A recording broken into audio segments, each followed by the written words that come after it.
A champion is bred from hard times, scarred mind standing on the ledge. The squad grind all time, victory in spite of opposition. Welcome to competition.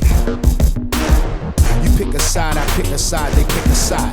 Take a knee against abuse, they rather you die. Pushing through dark tunnels, trying to shed light. The fight is on the moment we enter the game of life. Get it right before the whole thing gone dead. Let's go ahead and take it there. Meet me on the edge. Welcome to Edge of Sports, the TV show only on the Real News Network. I'm Dave Zirin. We are going to speak right now to Danny Funt. Danny is a Washington Post contributor who covers the explosion of legal sports betting in the United States, and his book on that subject will be published next year. Let's talk to him now. Danny, thank you so much for joining us. My pleasure. Thanks for having me. So I want to just lay the groundwork, the lay of the land for folks who are just waking up to this. How big a part of the economy of sports is legal gambling right now, and where are the trend lines pointing? I'd say it's transforming every aspect of the business of sports, the fan experience, certainly the laws that affect sports and those aspects. It's a game changer. 38 states and DC have legalized sports betting. Several more are expected to in the near future. And from teams to commissioners to certainly the NCAA, everyone is trying to cash in on that legalization, making some suspect choices in the process. And they're sort of facing the consequences, as we've seen in some pretty shocking headlines recently, but it's only going to continue. I still think we're in the early innings of this sports betting experiment in the US. So you're saying that the recent headlines, you're talking about some of the betting scandals involving athletes, as well as some of the statements of coaches and players who talk about being heckled or even being threatened because of fans not making their gambling quotas. Is that what you're referring to? Yeah, exactly. It was kind of funny, March Madness is one of the biggest betting periods of the year, certainly a time when the sports books want to, get positive coverage and, attract as many new customers as they can. And yet there was just an onslaught of grim news from the Shohei Ohtani betting scandal, an NBA bench player who got caught up, it looks like, with some the basically a version of point shaving involving his prop bets, to the head coach of the Cleveland Cavaliers saying he gets menacing voicemails from people when the Cavs cost bettors money. The list goes on. It was a rough month for betting advocates. Yes. So is a reckoning inevitable if these stories keep continuing of players finding themselves with spare time, their phones, disposable income, and wanting to make bets? I mean, it's such a perfect stew for more scandal. And what would a reckoning look like? And is it just too much money for the leagues to even want to have a reckoning for the effects of gambling? That's such a pressing question. I don't know exactly. I think I'm skeptical that leagues would actually, that have recently legalized betting would go so far as to outlaw it. I think they might rein in the sorts of things you can bet on. One of the things that leads to all sorts of suspicious betting is that you can bet on much, much more than just who's going to win nowadays. You can bet on basically every facet of the game, down to how a certain play is going to play out. So I think things like that could face stiffer regulations. The ways you can bet on college sports already are being reined in. I think kind of the leagues have placed their bet, lawmakers have placed their bet, and they're kind of having to live with it. And I don't know what level of addiction or what level of corruption would have to go down for them really to pull back in a meaningful way. But they're being tested recently. You mentioned addiction, gambling addiction. What are we seeing on that front in the United States, especially obviously since the legalization? Pre-legalization, the number that was floated was that roughly 1% of the population is susceptible to gambling addiction. Post-legalization, now that basically every smartphone is a casino, Those rates could be as high as 4%, I'm told, which is really a staggering number. You think about it, like in a full NFL stadium, maybe 3,000 people could be suffering from gambling addiction. It's kind of incomprehensible. I think beyond that, it's important to recognize, there's a, clinically diagnosed gambling addiction that needs a medical intervention. But then there's all sorts of problem behavior, just like with drinking.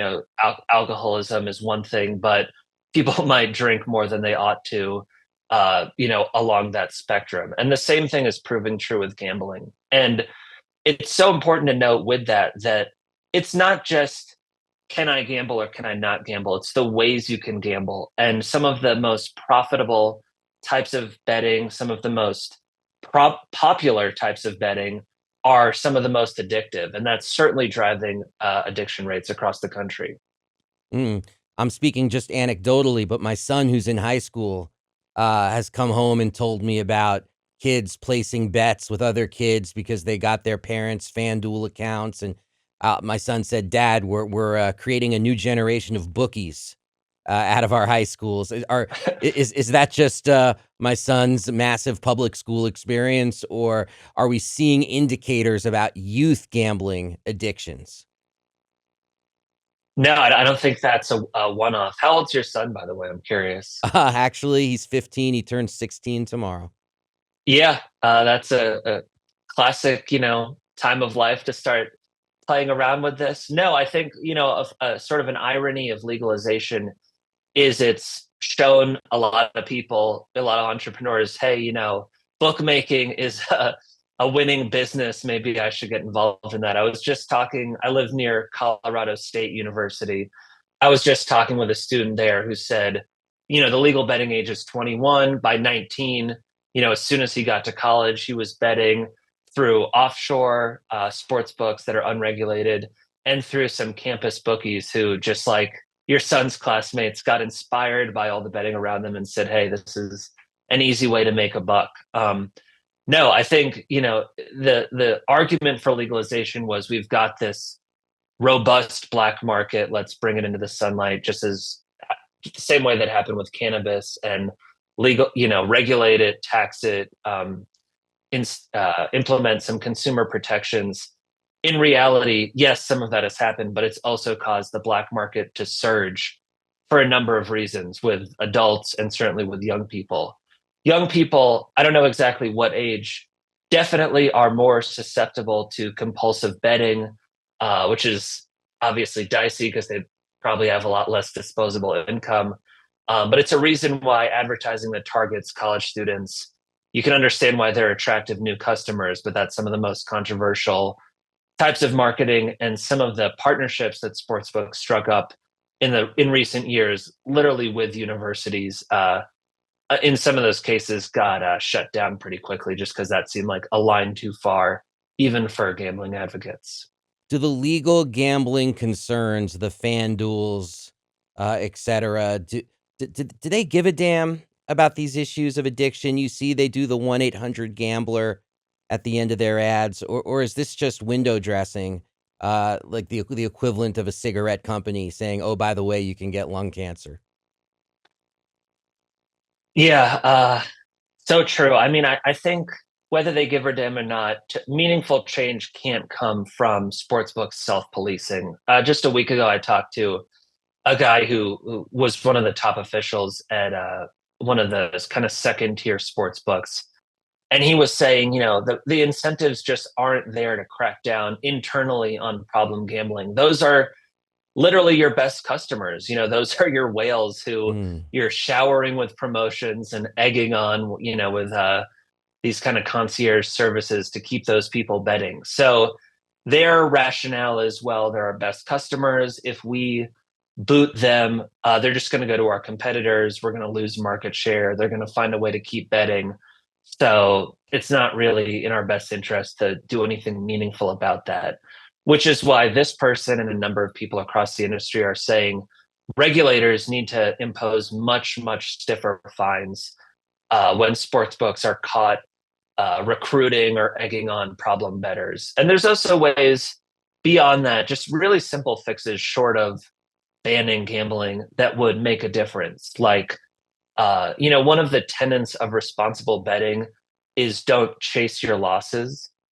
Chasing your losses is like pregame, I bet on the Denver Nuggets to win. They're down at the first quarter. I place another bet. They're losing at halftime even more. I place a third bet. You can kind of trick yourself into thinking, well, the odds have gotten better. So if they make a miraculous comeback, I'll make a fortune. Obviously, more often than not, that doesn't play out. Classic way to bet over your head. So if a tenet of responsible betting is don't chase your losses, perhaps sportsbooks could just not take those bets past the point. Mm. If I keep depositing money in my account during a game and upping my bets, they could just cut you off and say, you need a cool down period. Things like that seem to me like a lot more practical, incremental changes that definitely would make a difference. Mm. Let's talk about the European experience with legalized sportsbook betting, its effect on soccer. Does that have anything to teach us about how bad this could get or where this could go? Yeah, I think absolutely.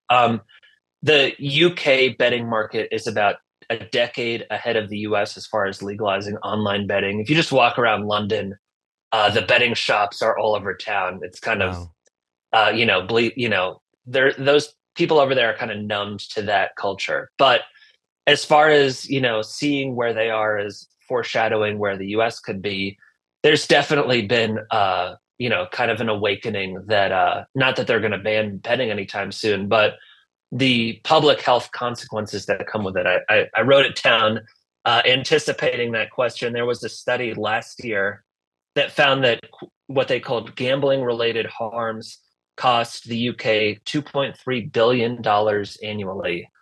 So that's a case where, sure, they maybe get tax revenue, sure, it might create jobs, but the harms are clearly outweighing the gains, at least according to this study. And Mm. you've got similar studies in the US showing that the economic price of, the economic activity goes down in states that have vibrant legal betting markets, even if they're bringing in, a certain amount of gambling tax revenue. Again, the scales are imbalanced. Beyond that, gambling addiction there is just a fact of life. And it's ubiquitous. If you go to a soccer match, just like it's becoming at all sorts of American sports. So yeah, a lot of warning signs of where the U.S. market could be headed. Now, I haven't been surprised to see the explosion of sports gambling. I haven't been surprised to see the rise in addiction rates. I'll tell you what has surprised me is seeing how this has been embraced by members of the sports media. Mm. What are the implications of seeing so many established, grade A, trusted members of the sports media embracing this, giving odds during games, and becoming spokespeople for sports betting? That has surprised me. What are the implications of that in your mind? I think it's definitely normalized sports betting, and made it seem acceptable to the mainstream. You could argue in a lot of different things whether media is just a reflection, like a mirror of society, or whether it's influencing society. I think there's no doubt that there's certainly been an influence in making sports betting just ubiquitous and intertwined with the fan experience. One of the first articles I wrote on this topic was for the Columbia Journalism Review, looking at that question. What caught my interest actually was the ethical question of whether sports reporters should be betting on games. It seemed like a ripe opportunity for kind of gambling's version of insider trading, and I think some of that is definitely taking place. But just as far as media companies embracing gambling, there's a lot of kind of factors that made this the perfect time for sports betting to explode in the US. Definitely one of them is how so many sports outlets are, imperiled and facing brutal financial times. I know you looked at Sports Illustrated recently in one of your recent episodes. They tried to latch on to this bandwagon licensing their name to a sports book in Colorado here and a few other states. That clearly didn't, right the ship. But yeah, from the biggest personalities in sports to the biggest names in sports, ESPN, I think, is a huge example recently licensing their name to a sports book. And now you go on ESPN's website, you turn on a game, you're inundated with appeals to bet on ESPN Bet. I actually just spoke with a very knowledgeable sports bettor who worked as an odds maker as well. He was saying, similar to you, that his 8-year-old son was seeing so many ESPN Bet ads. This guy felt obligated to teach his son like the basics of probabilities, why betting is a losing venture for customers. It's kind of surreal to think that a parent would feel a responsibility to coach their 8-year-old on that, as they might, responsible drinking or the dangers of smoking. But that's just the world we live in. Mm. So, if you were in charge of the sports world, how would you handle all of this? Is the wine simply out of the bottle and it's just about managing the crisis? Is it possible to still ban this and get it out of sports? Where are we right now? And if you did have that kind of power, what could be done? As I said earlier, I'm skeptical, just practically speaking, that any states are going to outlaw sports betting that have legalized it anytime soon. I think definitely when states kind of go online and are a little late to the party, like Ohio and Massachusetts in the last year or so, North Carolina in recent months, they're imposing much stricter regulations than some of the early states, just seeing bad examples of things that could easily have been avoided. So, like, risk-free promotions were a reason why millions of people, I think, took up sports betting, thinking, oh, this is literally free money I can't lose. You certainly could lose your money. You could also get hooked on gambling from a false sense of how easy it could be. Those have been kind of stamped out. I think more promotions are uh, basically fraudulent still and deceptive, and those could be policed more aggressively. I think a fairly straightforward fix that if I was this sports betting czar, I would see to is, in a lot of states, I think the regulatory apparatus just doesn't cut it. Sometimes the state lottery is in charge of overseeing sports betting. Now, obviously, the lottery is in the business of raising money for the states. What sort of incentive do they have to crack down on sportsbook operators that are bringing in betting revenue? Even more questionable, I'd say, is when the lottery is in charge of running the sports book. So in that case, you've got someone who's functioning as an operator and a regulator. It's no surprise that there are plenty of examples of them not self-policing very effectively. So I think state by state, if you had a truly independent commission that was charged with overseeing sports books, it would be a little bit of a fair fight. So often when customers say, hey, this is deceptive, hey, I've been screwed over by a sports book, the deck is stacked so much in favor of the operators of these companies. Those sorts of complaints, even when I think they've been wrong pretty egregiously, just go nowhere. So I think if you had a really aggressive, independent regulator, state by state, that would make a big difference. And there's very few examples of that currently. Mm. I want to paint a picture for you, and I want you to tell me if I'm being a Cassandra, Okay. or if this is in the land of the possible, Chicken Little, if you will. Is there a future where sports gambling becomes so hegemonic to the fan experience that people start keeping, their kids away? They don't think it's necessarily appropriate. The audience for sports thins, the profit margins do not. People start thinking the fix might be in, so they start drifting away. And at the end of the day, gambling, which has been so profitable as a revenue stream, actually hollows out sports as we know it. Is that in the land of the possible, like an actual darn near destruction of this incredibly vast athletic industrial complex? Man, that really got my wheels turning. I hadn't thought of that, and yeah, it seems feasible. The leagues are certainly betting against it. You brought up uh, the integrity of the game. Like, do we think matches are fixed? There was always some of that, but it's just gone through the roof post legalization.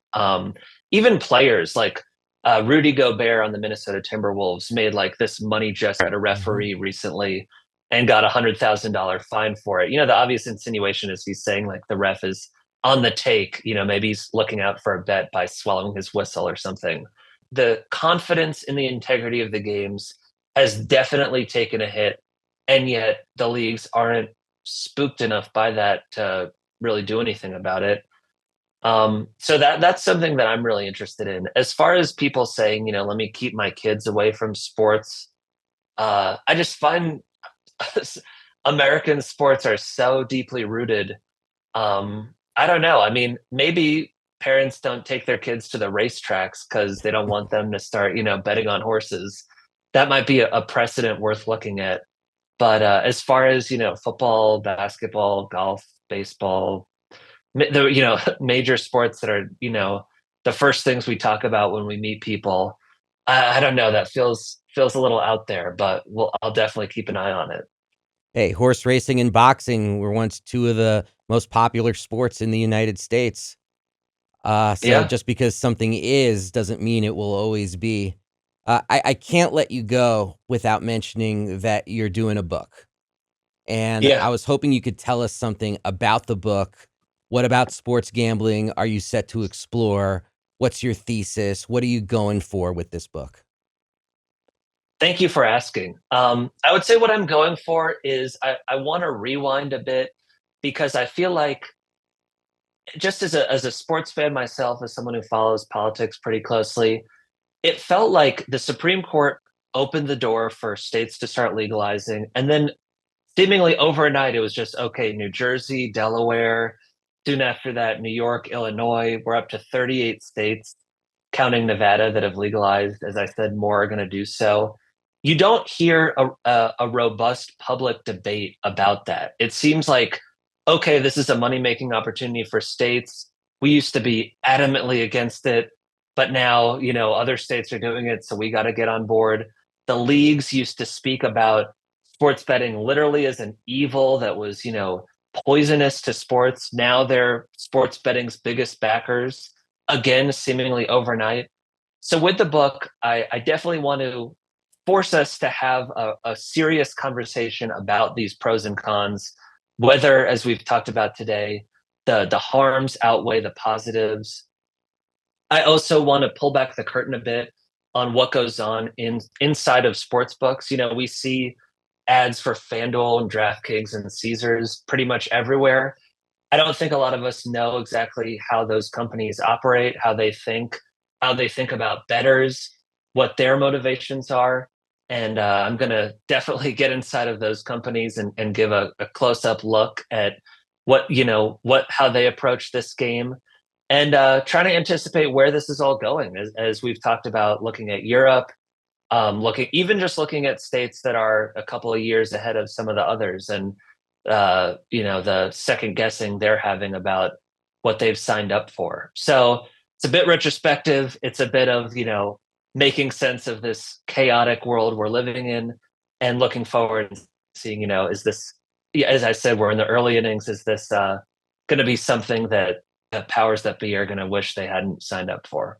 Wow, sounds like a book we desperately need. Will you come back when it drops? Come back on the show? I'd love to. Yeah, I'll be in touch. I won't forget. I can't wait to do that. Awesome. Danny Funt, thank you so much for joining us here on Edge of Sports. Thank you. Take care.